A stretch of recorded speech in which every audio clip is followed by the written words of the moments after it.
അല്ലാഹു പരിശുദ്ധമായ സൂറത്തുൽ അൻകബൂത്തിൽ ചോദിക്കുന്നുണ്ട്, അലിഫ് ലാം മീം അഹസിബൻ നാസു അൻ യുത്റകൂ അൻ യഖൂലൂ ആമന്നാ വഹും ലാ യുഫ്തനൂൻ وَلَقَدْ فَتَنَّا الَّذِينَ مِنْ قَبْلِهِمْ فَلَيَعْلَمَنَّ اللَّهُ الَّذِينَ صَدَقُوا وَلَيَعْلَمَنَّ الْكَاذِبِينَ أَحَسِبَ النَّاسَ ജനങ്ങൾക്ക് തോന്നുന്നുണ്ടോ അയ്യുതുറക്കൂ ഞാൻ അവരെ വെറുതെ വിടുമെന്ന് തോന്നുന്നുണ്ടോ?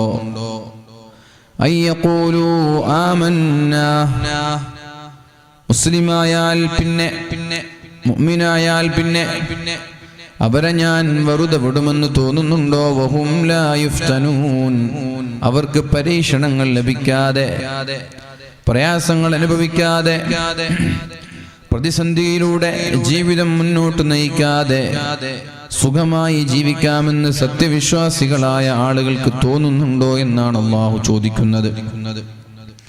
وَلَقَدْ فَتَنَّا الَّذِينَ مِنْ قَبْلِهِمْ നിങ്ങൾക്ക് മുമ്പ് കഴിഞ്ഞുപോയ ആളുകളെ ഞാൻ പരീക്ഷിച്ചിട്ടുണ്ട്. നിങ്ങൾക്ക് മുമ്പ് കഴിഞ്ഞുപോയ ആളുകൾ ആദം നബി അലൈഹിസ്സലാം മുതൽ ലോകാവസാനം അതിന്റെ ഏറ്റവും വലിയ അടയാളമായി കടന്നു വന്ന പരിശുദ്ധ റസൂലുള്ളാഹി സല്ലല്ലാഹു അലൈഹി വസല്ലമ തങ്ങൾ വരെയുള്ള എല്ലാ ആളുകളെയും ഞാൻ പരീക്ഷിച്ചിട്ടുണ്ട്. എന്തിനാണ് ഈ പരീക്ഷണങ്ങളൊക്കെ? فَلَيَعْلَمَنَّ اللَّهُ الَّذِينَ صَدَقُوا وَلَيَعْلَمَنَّ الْكَاذِبِينَ ആരാണ് യഥാർത്ഥ വിശ്വാസികളെന്ന് തിരിച്ചറിയാനാണ് അല്ലാഹു പരീക്ഷണങ്ങൾ നൽകുന്നത്. യഥാർത്ഥ മുസ്ലിം ആരാണ്? യഥാർത്ഥ വിശ്വാസി ആരാണ്? യഥാർത്ഥ മുഅ്മിൻ ആരാണ്? ഇതറിയാനാണ് അല്ലാഹു തആല പരീക്ഷണങ്ങൾ നൽകുന്നത് എന്ന് അല്ലാഹു തആല പരിശുദ്ധ ഖുർആനിലൂടെ നമ്മോട് പഠിപ്പിക്കുന്നുണ്ട്. സ്കൂളുകളിൽ പരീക്ഷ നടക്കും. പരീക്ഷയുടെ സമയമാണിത്. എന്തിനാണ് പരീക്ഷ എന്ന് ചോദിച്ചാൽ, ആരാണ് കളിക്കാൻ വരുന്നവർ? ആരാണ് അടിച്ചുപൊളിക്കാൻ വേണ്ടി വരുന്നവർ? ആരാണ് പഠിക്കാൻ വേണ്ടി വരുന്നവർ? ഇതറിയാൻ വേണ്ടിയാണ് സ്കൂളുകളിൽ പരീക്ഷ നടക്കുന്നത്. പരീക്ഷയില്ലെങ്കിൽ എത്ര കുട്ടികൾ പഠിക്കും? സ്കൂളിൽ പരീക്ഷയും ഒരു പ്രൊമോഷനും സ്ഥാനക്കയറ്റവും റാങ്കും മാർക്കും ഇതൊന്നുമില്ലെങ്കിൽ നമ്മുടെ മക്കളിൽ എത്ര കുട്ടികൾ അവിടെ പഠിക്കാൻ വേണ്ടി സ്കൂളിൽ പോകും? അപ്പൊ ഈ പഠനം സ്കൂളിൽ പോകുന്നതും പഠിക്കാൻ വേണ്ടി ശ്രമിക്കുന്നതും ഒക്കെ ഓരോ 3 മാസം 4 മാസം കഴിയുമ്പോഴും ഓരോ പരീക്ഷകൾ നമ്മൾ നേരിടേണ്ടി വരുന്നു എന്ന കാരണത്താലാണ്. ആ പരീക്ഷ കഴിയുമ്പോഴേക്കും നമ്മൾക്ക് മനസ്സിലാകും, ടീച്ചേഴ്സിന് മനസ്സിലാകും ആരാ പഠിക്കാൻ വന്നത്, ആരാ കളിക്കാൻ വന്നത്. ആനുവൽ എക്സാം കഴിഞ്ഞാൽ പാരന്റ്സിന് മനസ്സിലാവും എൻ്റെ മോൻ പഠിക്കാൻ പോയതാണോ കളിക്കാൻ പോയതാണോ. അപ്പൊ പരീക്ഷകൾ ഒരാളെ കടഞ്ഞെടുക്കാനുള്ളതാണ്. ഒരു മനുഷ്യന്റെ ഇഖ്ലാസിനെ, ആത്മാർത്ഥതയെ പരിശോധിക്കാനുള്ളതാണ് പരീക്ഷകളും പരീക്ഷണങ്ങളും. ഇസ്ലാം മുസ്ലിമീങ്ങളായ ആളുകൾക്ക് ഇത്രയൊക്കെ പരീക്ഷണങ്ങൾ നൽകാനുള്ള കാരണം അതിൽ കറകളഞ്ഞ വിശ്വാസിയെ തെരഞ്ഞെടുക്കാൻ വേണ്ടിയാണ്. അതാണ് അല്ലാഹു തആല പരിശുദ്ധമായ സൂറത്തുൽ അൻകബൂത്തിലൂടെ നമ്മൾക്ക് പഠിപ്പിച്ചു തരുന്നത്. നമ്മെ സംബന്ധിച്ചിടത്തോളം ഇത്തരം പരീക്ഷണങ്ങൾ കടന്നു വരുമ്പോൾ നമ്മൾ അല്ലാഹുവിലേക്ക് മടങ്ങാനും ഈമാനികമായ ചൈതന്യം, ആത്മീയമായ ഒരു ചൈതന്യം നമ്മൾക്ക് കൂടുതലായി ഉണ്ടാക്കാനുമാണ് നമ്മൾ ശ്രമിക്കേണ്ടത്. അല്ലാഹു റബ്ബ് സുബ്ഹാനഹു വ തആല തൗഫീഖ് നൽകി അനുഗ്രഹിക്കട്ടെ. അതേപോലെ മറ്റൊരു സൂറത്ത് സ്വാദ്, അവിടെ അല്ലാഹു പറയുന്ന ഒരു ആയത്തുണ്ട്. ബിസ്മില്ലാഹിർ റഹ്മാനിർ റഹീം. وَلَنَبْلُوَنَّكُمْ بِشَيْءٍ مِّنَ الْخَوْفِ وَالْجُوعِ وَنَقْصٍ مِّنَ الْأَمْوَالِ وَالْأَنفُسِ وَالثَّمَرَاتِ وَبَشِّرِ الصَّابِرِينَ الَّذِينَ إِذَا أَصَابَتْهُم مُّصِيبَةٌ قالوا إنا لله وإنا إليه راجعون. ഉലൈക അലൈഹിം സ്വലവാതും മിർ റബ്ബിഹിം വറഹ്മ വഉലൈക ഹുമുൽ മുഹ്തദൂൻ. അല്ലാഹു പറയുകയാണ്, വലനബ്ലുവന്നകും ബിശൈഇൻ മിനൽ ഖൗഫ്, പേടി കൊണ്ട് ഞാൻ നിങ്ങളെ പരീക്ഷിക്കുമെന്ന്, ഭയം കൊണ്ട് ഞാൻ നിങ്ങളെ പരീക്ഷിക്കും. ഭയം, പേടിക്കുക, പേടിയോടുകൂടി ജീവിക്കേണ്ടി വരാം, ഭയത്തോടുകൂടി ജീവിക്കേണ്ടി വരാം. അങ്ങനെ ഒരു സാഹചര്യം ഞാൻ നിങ്ങൾക്ക് തരും.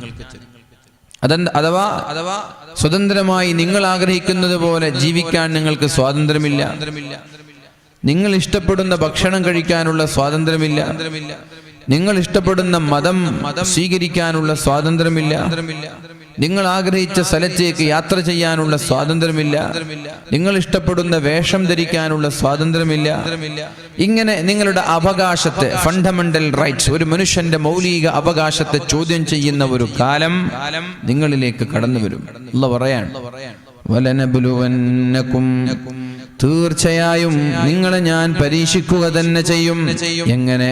ബിശൈഇൻ മിനൽ ഖൗഫ്, പേടി കൊണ്ട് പരീക്ഷിക്കും. വൽജൂഅ്, പട്ടിണി കൊണ്ടും പരീക്ഷിക്കും. പട്ടിണി കിടക്കേണ്ടി വരും. പട്ടിണിയിലൂടെ അല്ലാഹു നമ്മെ പരീക്ഷിക്കും. സാമ്പത്തികമായ പ്രയാസം, ഒരു നേരത്തെ ഭക്ഷണം കഴിക്കാൻ വകയില്ലാതെ പ്രയാസപ്പെടേണ്ടി വരും. വനഖ്സിം മിനൽ അംവാൽ, സാമ്പത്തികമായ പ്രതിസന്ധി ഉണ്ടാകും, സാമ്പത്തികമായ ബാധ്യതകൾ ഉണ്ടാകും, വലിയ സാമ്പത്തിക ഞെരുക്കമുണ്ടാകും. ഇങ്ങനെ വനഖ്സിം മിനൽ അംവാൽ, സാമ്പത്തികമായ പ്രതിസന്ധി നൽകി ഞാൻ നിങ്ങളെ പരീക്ഷിക്കുമെന്നാ പറഞ്ഞത്. വൽ അൻഫുസ്, ശാരീരികമായ നഷ്ടങ്ങളിലൂടെ പരീക്ഷിക്കും. പ്രതീക്ഷയോടെ കാത്തിരിക്കുന്ന മക്കൾ വളരെ നേരത്തെ തന്നെ നമ്മോട് വിട പറഞ്ഞു പോകും. അതേപോലെ നമ്മൾക്ക് വളരെ സ്തുത്യർഹമായി നേതൃത്വം നൽകേണ്ട രാഷ്ട്രീയ നേതാക്കന്മാർ, നല്ല ചങ്കൂറ്റമുള്ള, ആണത്വമുള്ള, നിപുണരായ, സമുദായത്തിന്റെ, നാടിന്റെ പിന്തുണയുള്ള, പോപ്പുലാരിറ്റിയുള്ള നല്ല നല്ല നേതാക്കന്മാര് അല്ലാഹു തആല തിരിച്ചു വിളിക്കും. വൽ അൻഫുസ്, ശാരീരികമായ നഷ്ടങ്ങളിലൂടെ ഞാൻ നിങ്ങളെ പരീക്ഷിക്കുമെന്നാ പറഞ്ഞത്. വയനാട്ടിലൊരു മൊയ്തു ഉസ്താദ് ഉണ്ട്. അദ്ദേഹത്തിന് 4 മക്കളാണ്. ആ 4 മക്കളിൽ ഒരാളെ നന്നായി പഠിപ്പിച്ച് ഡോക്ടറാവാൻ വേണ്ടി, MBBS ചെയ്യാൻ വേണ്ടി ചൈനയിലേക്ക് പറഞ്ഞയച്ചു. ചൈനയിൽ പഠിച്ചുകൊണ്ടിരിക്കെ ഏകദേശം പഠനം തീരാനായി. ഒരു സാധാ മുഅല്ലിമാണ് അദ്ദേഹം. അത് കഴിഞ്ഞ് തിരിച്ചു വരാനുള്ള സമയമായി. 1 വർഷം ബാക്കിയുണ്ട് കോഴ്സ് തീരാൻ വേണ്ടി. അതിനിടയിലാണ് ഒരു ആക്സിഡന്റിലൂടെ അല്ലാഹു തആല ആ മനുഷ്യന്റെ, ആ പിതാവിന്റെ മകനെ അല്ലാഹു തിരിച്ചു വിളിക്കുന്നത്. എത്ര പ്രതീക്ഷയോടെയാണ് ആ മദ്രസ മുഅല്ലിം 40 ലക്ഷത്തോളം രൂപ സമാഹരിച്ച് തന്റെ മകന്റെ പഠനത്തിന് വേണ്ടി ചെലവഴിച്ചത്. ഈ സാമ്പത്തികമായ ചെലവിന് പുറമെ വളരെ പ്രതീക്ഷയോടെ മാതാവും പിതാവും ഒരു മകൻ ഡോക്ടറായി വരുന്നത് കാണാൻ ആഗ്രഹിച്ചു നിൽക്കുകയാണ്. നല്ല സൂക്ഷ്മതയുള്ള, അള്ളാഹുവിനെ പേടിയുള്ള ഒരു യുവ ഡോക്ടറെയാണ് അല്ലാഹു തആല പെട്ടെന്നൊരു അപകടത്തിലൂടെ തിരിച്ചു വിളിക്കുന്നത്.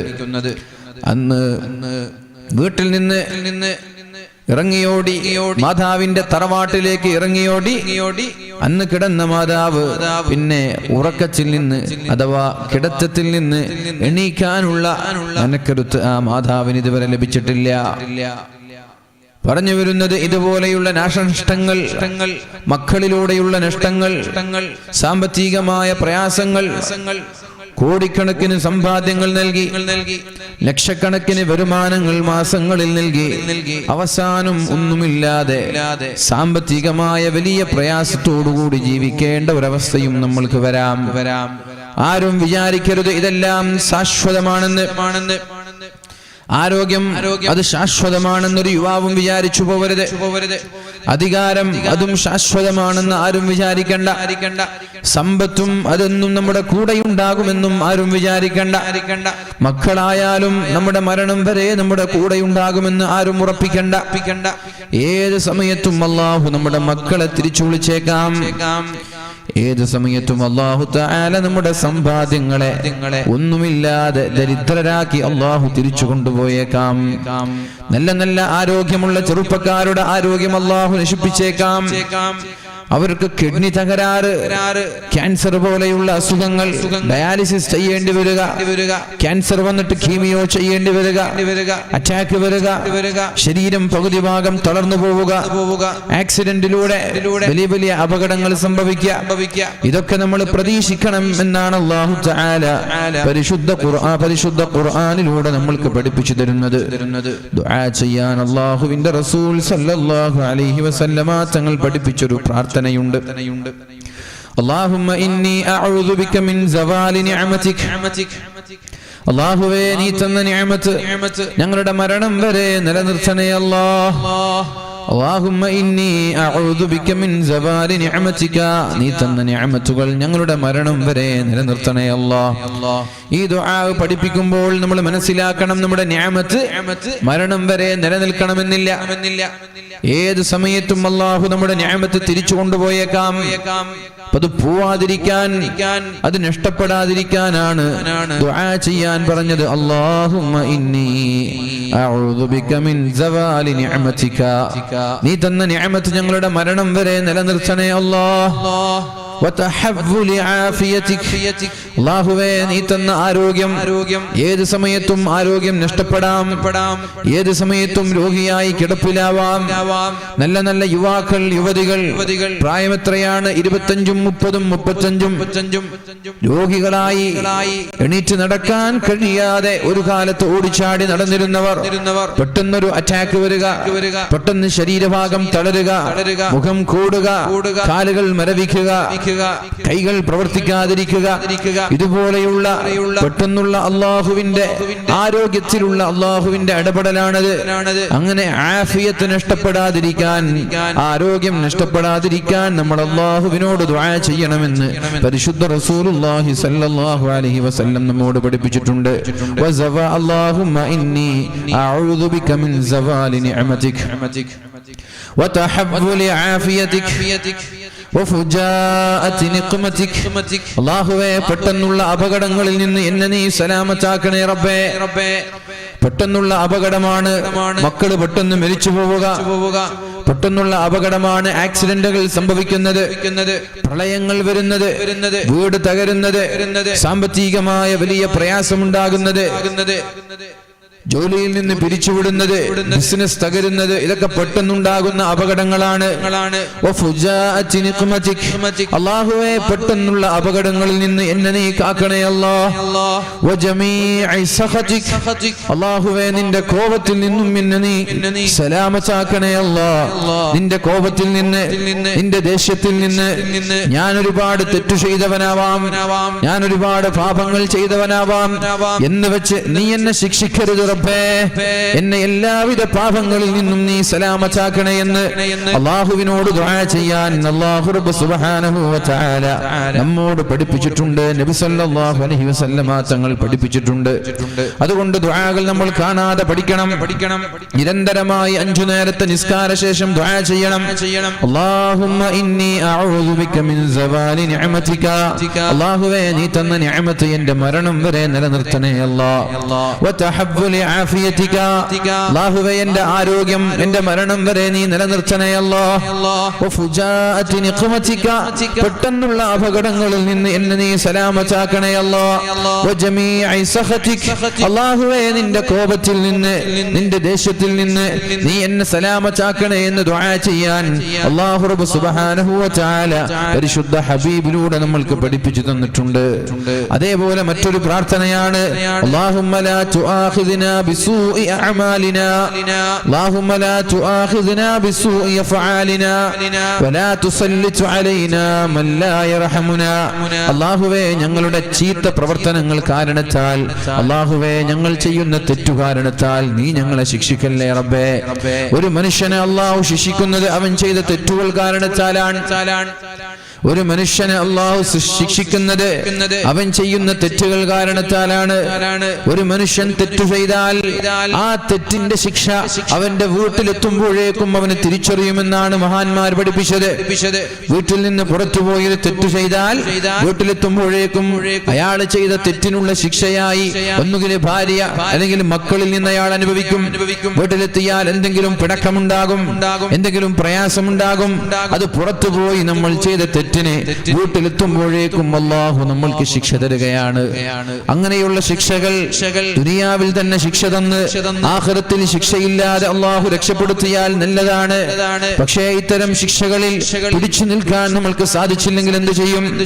ഇത്തരം പരീക്ഷണങ്ങളിൽ ഈമാനോടുകൂടി പിടിച്ചു നിൽക്കാൻ നമ്മൾക്ക് സാധിച്ചില്ലെങ്കിൽ എന്ത് ചെയ്യും?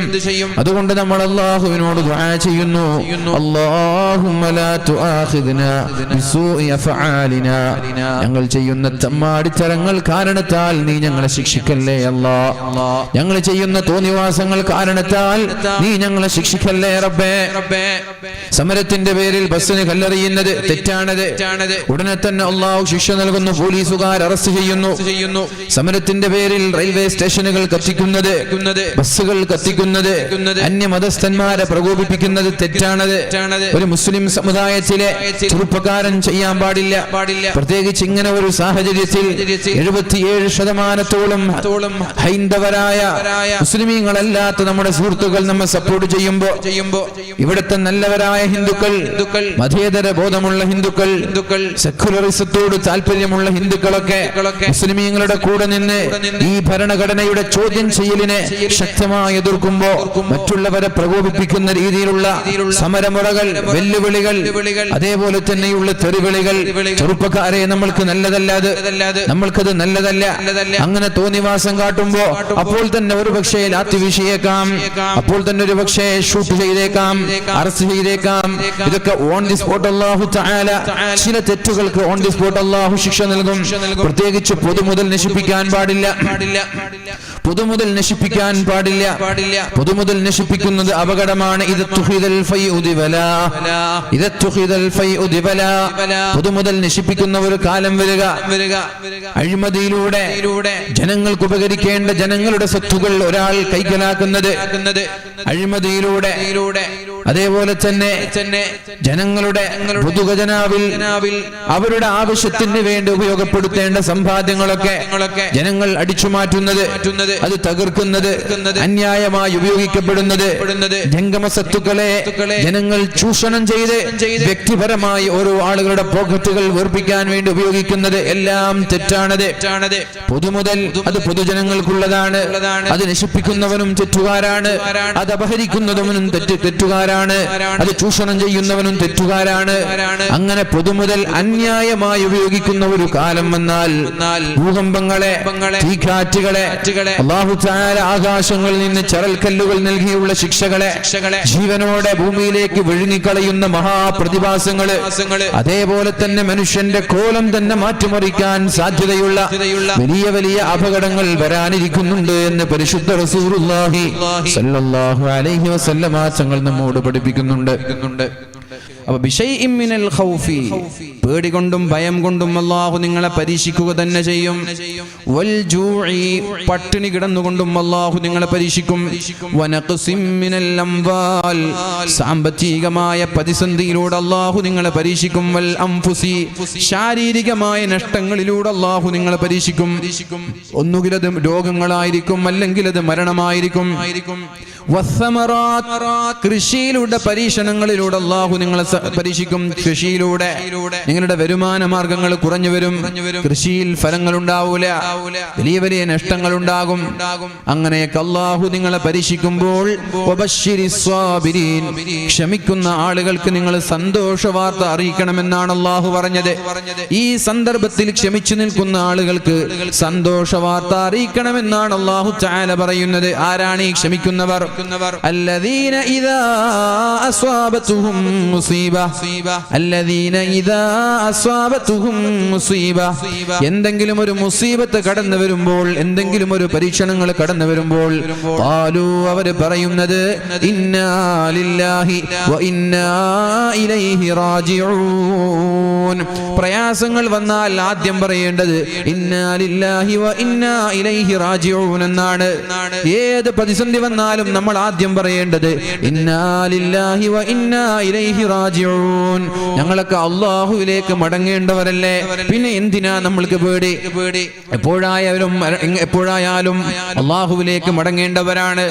അങ്ങനെ ചെല്ലുന്ന ആളുകൾക്ക് അല്ലാഹുവിന്റെ സഹായം ഉണ്ടാകുമെന്നും അല്ലാഹുവിന്റെ കാരുണ്യം ഉണ്ടാകുമെന്നും പരിശുദ്ധ ഖുർആനിലൂടെ അല്ലാഹു നമ്മോട് പഠിപ്പിക്കുന്നുണ്ട്.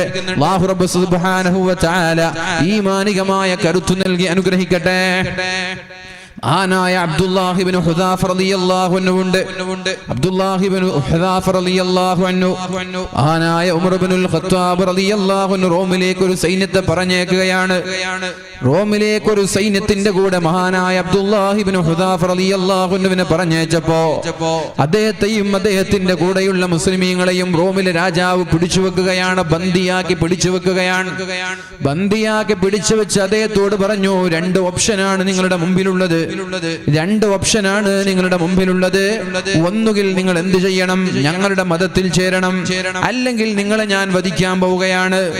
ഒന്നുകിൽ നിങ്ങൾ ഞങ്ങളുടെ മതത്തിൽ ചേരണം, അല്ലെങ്കിൽ നിങ്ങളെ വധിക്കാൻ പോവുകയാണ് എന്ന് മഹാനായ അബ്ദുല്ലാഹി ഇബ്നു ഹുദാഫ റളിയല്ലാഹു അൻഹുവിനോട് പറഞ്ഞപ്പോഴാണ് മഹാനായ ഹുദാഫ റളിയല്ലാഹു അൻഹു അവരുടെ മുഖം നോക്കി പറയുന്നത്, എനിക്ക് മരിക്കാൻ പേടിയില്ല, എനിക്ക് മരിക്കാൻ പേടിയില്ല. നിങ്ങൾ എന്നെ വധിക്കുകയാണെങ്കിൽ വധിച്ചോളൂ എന്നാ പറഞ്ഞത്, എനിക്ക് മരിക്കാൻ പേടിയില്ല. അപ്പോൾ ഈ രാജാവിന് എന്തെന്നില്ലാത്ത ദേഷ്യം വന്നു. അഥവാ ഇത്രയൊക്കെ ജനങ്ങളുടെ മുമ്പിൽ വെച്ചിട്ട് പറയാൻ, നിങ്ങൾ എന്നെ കൊല്ലാണെങ്കിൽ കൊന്നോളൂ, നിങ്ങളുടെ മതത്തിൽ ചേരാൻ തൽക്കാലം എനിക്ക് താല്പര്യമില്ല. അങ്ങനെ അദ്ദേഹത്തോട് പറഞ്ഞു, ഒന്നുകിൽ നമ്മളായിട്ട് ലയിക്കുക, ഞങ്ങളുടെ മതത്തിൽ ചേരാ, അല്ലെങ്കിൽ നിങ്ങൾ ഞാൻ നാട്ടിൽ നിന്ന് ഇറക്കി വിടാൻ പോവുകയാണ് എന്ന് മഹാനായ അബ്ദുല്ലാഹി ഇബ്നു ഹുദാഫ റളിയല്ലാഹു അൻഹുവിനോട് പറഞ്ഞപ്പോഴാണ് അദ്ദേഹം പറഞ്ഞത്, എനിക്ക് നിങ്ങളുടെ ഒരു ഇളവും ആവശ്യമില്ല, നിങ്ങൾ എന്നെ കൊല്ലുകയാണെങ്കിൽ ഞാൻ മരണം സ്വീകരിക്കാൻ തയ്യാറാണ്. അങ്ങനെയാണ് കൊല്ലാനുള്ള തീരുമാനത്തിലേക്ക് റോമിലെ രാജാവ് എത്തുന്നത്. അദ്ദേഹത്തെയും മുസ്ലിമീങ്ങളെയും എല്ലാവരെയും ഒരുമിച്ച് കൂട്ടി ഒന്നും കൂടി ആവശ്യപ്പെട്ടു, പിന്മാറാൻ നിങ്ങൾ തയ്യാറാണോ അതോ നിങ്ങളെ ഞാൻ വധിക്കണോ എന്നാ ചോദിച്ചത്. അദ്ദേഹം പറഞ്ഞു, നിങ്ങൾ എന്നെ കൊല്ലാണെങ്കിൽ എനിക്കത് സന്തോഷാണ്, എനിക്കതിൽ പേടിയില്ല. അപ്പോഴാണ് മഹാനായ അബ്ദുല്ലാഹി ഇബ്നു ഹുദാഫ റളിയല്ലാഹു അൻഹുവിനെ കുരിശിലേറ്റാൻ പറയുന്നത്. കുരിശിലേറ്റി എന്നിട്ട് ദൂരെ നിന്ന് അമ്പുകൾ എയ്തുവിടാൻ പറഞ്ഞു. ദൂരെ നിന്ന് അമ്പുകൾ എയ്തുവിടാൻ, ശരീരത്തിലേക്ക് കാലുകളിലേക്ക് അമ്പുകൾ എയ്തു വീണ് രക്തം വാർന്നൊലിക്കുമ്പോഴും അദ്ദേഹം ചിരിക്കുകയാണ് ചെയ്തത്, കരയുകയല്ല, ചിരിക്കുകയാണ് ചെയ്തത്. ഒരുപാട് അമ്പുകൾ എയ്തു മരിച്ചില്ല. പിന്നെയാണ് രാജാവ് പറയുന്നത്, അദ്ദേഹത്തിന്റെ ശരീരത്തിന്റെ അടുത്തു വന്ന് ശരീരത്തിലേക്ക് അമ്പെയ്യാൻ. അങ്ങനെ അടുത്തു വന്ന് ശരീരത്തിലേക്ക് അമ്പ് ചെയ്തു. എന്നിട്ടും അദ്ദേഹത്തിന് മാറ്റില്ല. ഇടയ്ക്കിടെ ചോദിക്കുന്നു, പിന്മാറാൻ തയ്യാറാണോ? ഞങ്ങളുടെ മതത്തിലേക്ക് വരാൻ തയ്യാറാണോ? ഒരു വാക്ക് പറഞ്ഞാൽ ഞങ്ങൾ നിങ്ങളെ വിട്ടോളാം എന്നാ പറയുന്നത്. അദ്ദേഹം പറഞ്ഞു, ഞാൻ തയ്യാറല്ല, നിങ്ങൾ എന്നെ വധിക്കുന്നത് വരെ എന്തു ചെയ്താലും ഞാൻ നിങ്ങളുടെ മതത്തിലേക്ക് വരാൻ തയ്യാറല്ല. അപ്പോഴാണ് വലിയ ഒരു തളിക കൊണ്ടുവരാൻ പറഞ്ഞത്. ഒരു മനുഷ്യനെ മുക്കാൻ മാത്രം വലിപ്പമുള്ള വലിയൊരു തളിക കൊണ്ടുവരാൻ പറഞ്ഞത്. ആ തളികയിലേക്ക് എണ്ണ ഒഴിക്കുന്നുണ്ട്. ആ തളികയിലേക്ക് എണ്ണ ഒഴിക്കുന്നുണ്ട്. ആ എണ്ണയുടെ താഴെ, തളികയുടെ താഴെ വലിയ അടുപ്പ് കൂട്ടി തിളച്ചു മറിയുന്ന തളികയുടെ മുമ്പിലേക്ക് കൊണ്ടുപോവുകയാണ് മഹാനായ അബ്ദുല്ലാഹി ഇബ്നു ഹുദാഫ റളിയല്ലാഹു അൻഹുവിനെ. എന്നിട്ട് ആ തിളച്ചു മറിയുന്ന തളികയുടെ മുമ്പിൽ വെച്ച് അദ്ദേഹത്തോട് ഒന്നും കൂടി ചോദിക്കുന്നുണ്ട്, നിങ്ങൾ പിന്മാറാൻ തയ്യാറാണോ, അല്ല നിങ്ങളെ ഈ തിളച്ചു മറിയുന്ന എണ്ണയിലേക്ക് ജീവനോടെ വലിച്ചെറിയണോ? അദ്ദേഹം പറഞ്ഞു, നിങ്ങൾ വലിച്ചെറിഞ്ഞോളൂ, എനിക്ക് പേടിയില്ല, എനിക്ക് ഭയമില്ല, നിങ്ങൾ വലിച്ചെറിഞ്ഞോളൂ എന്നാണ് അബ്ദുല്ലാഹി ഇബ്നു ഹുദാഫ റളിയല്ലാഹു അൻഹു പറഞ്ഞത്. അപ്പോഴാണ് അദ്ദേഹത്തിന്റെ കൂടെയുള്ള മുസ്ലിമീങ്ങളായ മഹാനായ ഹുദാഫ തങ്ങളുടെ കൂടെയുള്ള മുസ്ലിം ബന്ദികളിൽ നിന്ന് ഒരാളെ കയ്യും കാലും കെട്ടി ജീവനോടെ തിളച്ചു മറിയുന്ന ആ എണ്ണയിലേക്ക് വലിച്ചെറിഞ്ഞത്. ഇതിങ്ങനെ പെടച്ചു മരിക്കുകയാണ്, തിളച്ചു തിളച്ചുമറിയുന്ന എണ്ണയിൽ ജീവൻ പോലും ത്യജിച്ചുകൊണ്ട് അള്ളാഹുവിന്റെ ദീനിന് വേണ്ടി ഒന്ന് കാലിട്ടനക്കാൻ പോലും കഴിയാതെ കൈകാലുകൾ ബന്ധിയാക്കി തിളച്ചിങ്ങനെ മരിക്കുകയാണ്. എന്നിട്ട് അദ്ദേഹത്തോട് ചോദിച്ചു, നിങ്ങൾ പിന്മാറാൻ തയ്യാറാണോ? രണ്ടാമതൊരാളെയും കൊണ്ടുവന്നിട്ട് ആ തിളച്ചുമറിയുന്ന എണ്ണയിലേക്ക് ജീവനോടെ വലിച്ചെറിഞ്ഞ് പിടഞ്ഞ് മരിക്കുകയാണ്. ശരീരത്തിന്റെ അസ്ഥികൂടങ്ങളും ഇറച്ചിയൊക്കെ മാംസമൊക്കെ വെന്ത് അതിങ്ങനെ വേർതിരിച്ച് വീണ്ടും തിളച്ചുകൊണ്ടിരിക്കുന്ന ആ എണ്ണയുടെ മുമ്പിലേക്ക്, തളികയുടെ മുമ്പിലേക്ക് കൊണ്ടുപോയി മഹാനായ അബ്ദുല്ലാഹി ഇബ്നു ഹുദാഫ തങ്ങളെ നിർത്തിയപ്പോ അദ്ദേഹം അറിയാതെ കരഞ്ഞുപോയി. കരഞ്ഞപ്പോൾ രാജാവിനും പരിവാരങ്ങൾക്കും സന്തോഷമായി. ഉടനെ തന്നെ രാജാവിനെ അറിയിച്ചു, അദ്ദേഹത്തിന് എന്തോ മനം മാറ്റമുണ്ട് എന്നാ തോന്നുന്നത്, അദ്ദേഹം പേടിച്ചിട്ട് കരയുകയാണെന്ന് പറഞ്ഞു. അപ്പോഴാണ് രാജാവ് ഓടി വന്നത്. എന്തിനാ കരഞ്ഞത്? മതം മാറാൻ തയ്യാറുണ്ടോ? നിന്നെ ഞങ്ങൾ വെറുതെ വിട്ടോളാമെന്നാ പറഞ്ഞത്. അപ്പോഴാണ് മഹാനായ അബ്ദുല്ലാഹി ഇബ്നു ഹുദാഫ തങ്ങൾ പറഞ്ഞത്, ഞാൻ കരയാനുള്ള കാരണം പേടിച്ചിട്ടോ ഭയന്നിട്ടോ അല്ല. കരയാനുള്ള കാരണം എനിക്ക് അല്ലാഹു തആല ഒരൊറ്റ ഒരു ശരീരമല്ലേ തന്നിട്ടുള്ളൂ എന്ന ബേജാറിലാണ്. ഒരൊറ്റ ഒരു ശരീരം മാത്രമല്ലേ അല്ലാഹു എനിക്ക് തന്നത്. എന്റെ ശരീരത്തിന്റെ രോമകൂപങ്ങളിൽ എത്രയാണോ രോമങ്ങളുള്ളത്, ആ രോമങ്ങൾ കണക്കെ ശരീരങ്ങൾ അല്ലാഹു എനിക്ക് തന്നിരുന്നുവെങ്കിൽ ഒരു ശരീരത്തെ നിങ്ങൾ എണ്ണയിലേക്ക് വലിച്ചെറിഞ്ഞു, രണ്ടാമതും വലിച്ചെറിഞ്ഞു, മൂന്നാമതും വലിച്ചെറിഞ്ഞു. അങ്ങനെ എന്റെ ശരീരത്തിലുള്ള ആയിരക്കണക്കിന് രോമങ്ങൾക്കനുസരിച്ച് എനിക്ക് ശരീരമുണ്ടായിരുന്നുവെങ്കിൽ 1000 തവണ ഈ ചുട്ടുപൊള്ളുന്ന തിളച്ചുമറിയുന്ന എണ്ണയിലേക്ക് ജീവനോടെ വലിച്ചെറിയുമ്പോ അല്ലാഹുവിന്റെ കോടതിയിൽ എനിക്ക് ലഭിക്കാൻ പോകുന്ന സ്വർഗീയ സുഖങ്ങളെ കുറിച്ച് ആലോചിക്കുകയാണ് ഞാൻ. പക്ഷെ ഒരു തവണയല്ലേ നിങ്ങൾക്ക് എന്നെ കൊല്ലാൻ കഴിയുകയുള്ളൂ. മരണത്തോടു കൂടി അത് കഴിഞ്ഞില്ലേ പിന്നെ എനിക്ക് ഈ വേദന ആസ്വദിക്കാൻ കഴിയില്ലല്ലോ എന്നോർത്തിട്ടാണ് ഞാൻ കരയുന്നത് എന്ന് രാജാവിന്റെ മുമ്പിൽ വെച്ചിട്ട് മഹാനായ അബ്ദുല്ലാഹി ഇബ്നു ഹുദാഫ തങ്ങൾ പറഞ്ഞപ്പോൾ രാജാവിന് മനസ്സിലായി, ഈ ക്രൈസ്തവ സമുദായത്തിന്റെ മുൻപിൽ വെച്ചിട്ട് ഈ മുസ്ലിമായ അബ്ദുല്ലാഹി ഇബ്നു ഹുദാഫയെ തിളച്ചു മറിയുന്ന തളികയിലേക്ക് ജീവനോടെ വലിച്ചെറിഞ്ഞാൽ ഇവിടെയുള്ള ആളുകളെല്ലാം മുസ്ലിമാവാൻ സാധ്യതയുണ്ട്. ഈമാനിന്റെ കരുത്ത് കണ്ടിട്ട്, ഇസ്ലാമിനോടുള്ള പ്രതിബദ്ധത കണ്ടിട്ട്, മുട്ടുമടക്കാതെ വിധേയത്വം കാണിക്കാതെ ആണത്തത്തോടെ മരണം നേരിട്ട അവരുടെ ഈമാനിന്റെ ശക്തി കണ്ടിട്ട് കൂടെയുള്ള പരിവാരങ്ങളെല്ലാം അവരുടെ മതത്തിൽ നിന്ന് ഇസ്ലാമിലേക്ക് കടന്നു വരുമോ എന്ന പേടി കാരണത്താൽ അവസാനം ഗത്യന്തരമില്ലാതെ മഹാനായ അബ്ദുല്ലാഹി ഇബ്നു ഹുദാഫ തങ്ങളോട് ചോദിക്കുന്നുണ്ട്, എന്റെ നെറ്റിത്തടത്തിലേക്ക് ചുംബിച്ചാൽ ഞാൻ നിങ്ങളെ വെറുതെ വിടാം, എന്റെ നെറ്റിത്തടത്തിലേക്ക് ചുംബിച്ചാൽ ഞാൻ നിങ്ങളെ വെറുതെ വിടാമെന്ന് പറഞ്ഞു. അപ്പോഴും അദ്ദേഹം ഇങ്ങനെ ആലോചിച്ചു, ഒരു രാജാവിന്റെ നെറ്റിത്തടത്തിൽ ചുംബിച്ച് ഞാൻ വിധേയത്വം കാണിക്കണോ? നമ്മുടെ ഈ കേരളത്തിൽ വരെ മുസ്ലിം നാമധാരികളായ ചില രാഷ്ട്രീയ നേതാക്കന്മാർ ഫാസിസ്റ്റ് ശക്തികൾക്ക് അധികാരത്തിന് വേണ്ടി, സമ്പത്തിന് വേണ്ടി വിധേയത്വം കാണിച്ചു കൊണ്ടിരിക്കുന്ന കാലമാണിത്. അധികാരത്തിന് വേണ്ടി വിധേയത്വം കാണിക്കുന്ന കാലമാണ്. ചെയ്ത തെറ്റുകളുടെ പേരിൽ കസ്റ്റഡിയിൽ ജയിലിൽ അടക്കാതിരിക്കാൻ വേണ്ടി വിധേയത്വം കൊണ്ടിരിക്കുന്ന കാലമാണിത്. അപ്പൊ ഞാൻ പറഞ്ഞു വരുന്നത്, ഇങ്ങനെ ഇയാളെ ചുംബിച്ചിട്ട് അത്ര പേരും എനിക്കിവിടെ രക്ഷപ്പെടണമെന്നുണ്ടോ എന്ന് ആലോചിച്ചു. പിന്നെയാണ് അദ്ദേഹം അടുത്ത ചോദ്യം ചോദിക്കുന്നത്, ഞാൻ നിങ്ങളുടെ നെറ്റിത്തടത്തിൽ ചുംബിച്ചാൽ എന്റെ കൂടെ കടന്നു വന്ന എല്ലാ മുസ്ലിമീങ്ങളെയും മോചിപ്പിക്കാൻ തയ്യാറാണോ? എന്നെ മാത്രമാണോ അതോ എന്റെ കൂടെയുള്ള മുസ്ലിമീങ്ങളെയും നിങ്ങൾ മോചിപ്പിക്കാൻ തയ്യാറാണോ? അപ്പോഴാണ് അദ്ദേഹം പറഞ്ഞത്, നിന്റെയും നിന്റെ കൂടെയുമുള്ള മുസ്ലിമീങ്ങളെ മോചിപ്പിക്കാൻ ഞാൻ തയ്യാറാണെന്ന്. ഉടനെ തന്നെ ഒന്നും ആലോചിച്ചില്ല, ഞാൻ കാരണം എന്റെ കൂടെയുള്ള മുസ്ലിമീങ്ങൾ രക്ഷപ്പെടുകയാണെങ്കിൽ ഇയാളുടെ നെറ്റിത്തടത്തിൽ ചുംബിച്ചത് കൊണ്ട് എനിക്കൊന്നും നഷ്ടപ്പെടാനില്ല എന്ന് പറഞ്ഞ അയാളുടെ നെറ്റിത്തടത്തിൽ ചുംബിച്ചിട്ട് മുസ്ലിമീങ്ങളായ എല്ലാ ആളുകളെയും മോചിപ്പിച്ച് മദീനയിലേക്ക് പോവുകയാണ്. മദീനയിലെത്തിയ ഉടനെ മഹാനായ ഉമർ ഇബ്നുൽ ഖത്താബ് റളിയല്ലാഹു അൻഹു മഹാനായ അബ്ദുല്ലാഹി ഇബ്നു ഹുദാഫ തങ്ങളെ കെട്ടിപ്പിടിച്ച് നെറ്റിത്തടത്തിൽ ചുംബിച്ചുകൊണ്ട് മഹാന്മാരായ സ്വഹാബാക്കളോട് പറഞ്ഞ വാക്കുണ്ട്, ഇദ്ദേഹത്തിന്റെ നെറ്റിത്തടത്തിൽ നിങ്ങളെല്ലാവരും ചുംബിക്കണമെന്ന് പറഞ്ഞ് മഹാനായ അബ്ദുല്ലാഹി ഇബ്നു ഹുദാഫ റളിയല്ലാഹു അൻഹുവിനെ സ്വീകരിക്കുകയാ ചെയ്തത്. ഇതാണ് മുഅ്മിനീങ്ങളെ ഈമാനിന്റെ കരുത്ത് എന്ന് പറയുന്നത്, ഇതാണ് ഈമാനിന്റെ ആവേശം എന്ന് പറയുന്നത്, ഇതാണ്. ഏതെങ്കിലും ഫാസിസ്റ്റ് ശക്തികൾക്ക് മുമ്പിൽ മുട്ടുമടക്കേണ്ട, ഭീരുത്വം അഭിനയിക്കേണ്ട ആളുകളല്ല നമ്മൾ. ധീരമായി, നിയമപരമായി, ആരെയും ആക്രമിക്കാതെ, ആരെയും വേദനിപ്പിക്കാതെ ഈ ഭരണഘടനയുടെ അധ്വംസനത്തിനെതിരെ പോരാടേണ്ട ആളുകളാണ് നമ്മൾ. അല്ലാഹു തആല ഈമാനിന്റെ ശക്തി നമ്മുടെ ഹൃദയത്തിലിട്ട് തരട്ടെ. ഈമാനികമായ ആവേശം അല്ലാഹു നമ്മൾക്ക് നൽകട്ടെ. ഏത് പ്രതിസന്ധിയിലും തളരാതെ പിടിച്ചു നിൽക്കാനുള്ള കരുത്ത് അല്ലാഹു നമ്മൾക്ക് നൽകട്ടെ. ഒരിക്കലും മഹാനായ ഖബ്ബാബ് റളിയല്ലാഹു അൻഹു അല്ലാഹുവിന്റെ ഹബീബിനോട് ചോദിക്കുന്നുണ്ട്, യാ റസൂലല്ലാഹ്, അള്ളാഹുവിന്റെ റസൂലേ, നബി തങ്ങളോട് ചോദിക്കുകയാണ്, നബിയേ, എത്ര കാലമായി ഞങ്ങൾ ഇവിടെ പ്രയാസങ്ങൾ അനുഭവിക്കാൻ തുടങ്ങിയിട്ട്?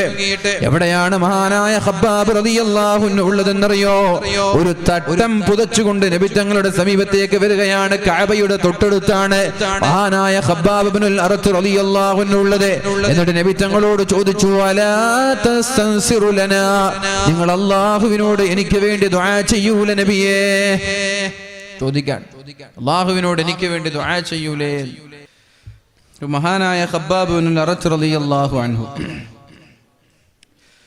പരിശുദ്ധ റസൂലുള്ളാഹി സ്വല്ലല്ലാഹു അലൈഹി വസല്ലമ തങ്ങളുടെ അടുത്ത് പോയി പരാതി പറയുകയാണ്.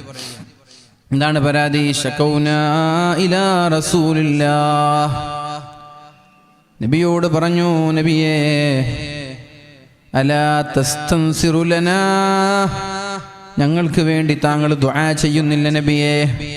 അലാ തദുഉല്ലാഹ ലനാ, ഞങ്ങൾക്ക് വേണ്ടി അല്ലാഹുവിനോട് സഹായം ചോദിക്കുന്നില്ല നബിയേ?